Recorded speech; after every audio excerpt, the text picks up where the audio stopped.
Ассалаумағалейкум. Жаңалықтар бәрінен бұрын біле тұрыңыз, кесе YouTube арнамызға жазылыңыз, видеоларымызға лайк басыңыз. 1 шілдеден бастап зейнетақы жүйесінде қандай өзгерістер болуы мүмкін?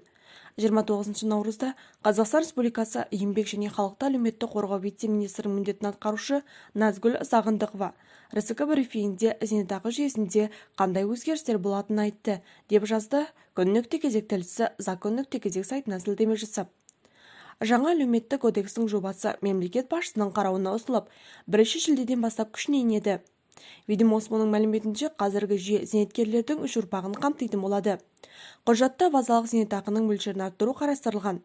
2024 жылдың 1 қаңтарынан бастап болашақ зейнеткерлер үшін жұмыс берушілерден қосымша зейнетақы жарналары енгізіледі. Өзгерістерде 1998 жылға дейін және 1998 жылдан кейінгі зейнеткерлікке шыққан зейнеткерлер зейнетақы төлемдерінің негізгі бөлігін мемлекеттен, ал болашақ зейнеткерлер жинақтаушы зейнетақы жүйесін алады болады, деді Қазақстан Республикасы және халықты әлеуметтік қорғау вице-министрінің міндетін атқарушы Назгүл Сағындықова. Сонымен қатар, кодекс нормалары инвесторларға өз активтерін басқаруға мүмкіндік береді. Азаматтар белгіленген жеткіліктілік шегін үнемдеуге және тұрғын үй сатып алуға жұмсай. Салымшылар алынғаннан кейін қалған зейнетақы жинақтарының немесе барлық жинақталған соманың 50%-дан аспайтын бөлігін жеке басқаруға бере алады.